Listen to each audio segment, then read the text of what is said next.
Hello दोस्तों, नमस्ते, जय माता दी। मैं अपने चैनल नेहा उदी लोकगीत में आप लोग का स्वागत करती हूँ। एक छोटा सा देवी गीत प्रस्तुत करने जा रही हूँ। उसको कैसे लगेगा कमेंट बॉक्स में ज़रूर बताना। और अच्छा लगेगा तो हमारे चैनल को लाइक करना, चैनल को सब्सक्राइब करना, शेयर करना, कमेंट बॉक्स में ज़रूर बताना।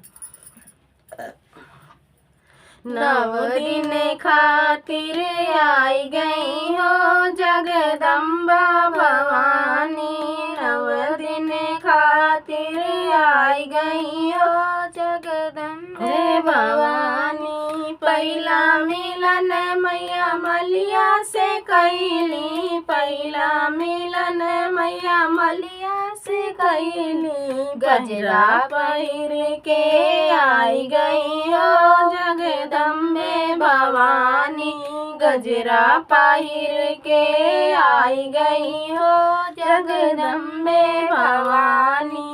नौ दिन खातिर आई गई हो जगदम्बे भवानी, नौ दिन खातिर आई गई हो जगदम्बे भवानी। दूसरा मिलन मैया बजवा से कैली, दूसरा मिलन मैया बजवा से कैली। ओढ़ के चुनरिया आई गई जगदम्बे भवानी, ओढ़ के चुनरिया आई गई हो जगदम्बे भवानी। नवे दिन खातिर आई गई हो जगदम्बे भवानी, नवे दिन खातिर आई गई हो जगदम्बे भवानी। तीसरा मिलन मैया कहरा से कैली, तीसरा मिलन मैया कहरा से कैली। लइके कलशवा आई गई हो जगदम्बे भवानी, लइके कलशवा आई गई हो जगदम्बे भवानी। नव दिन खातिर आई गई हो जगदम्बे भवानी, नव दिन खातिर आई गई हो जगदम्बे भवानी।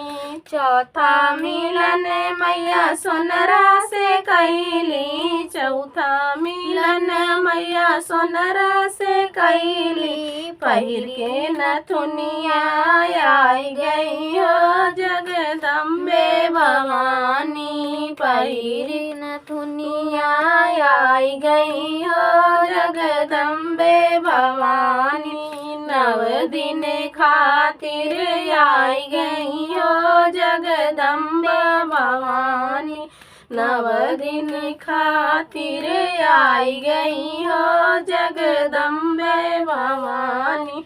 पांचवा मिलन मैया भगतों से कैली, पांचवा मिलन मैया भगतों से कैली।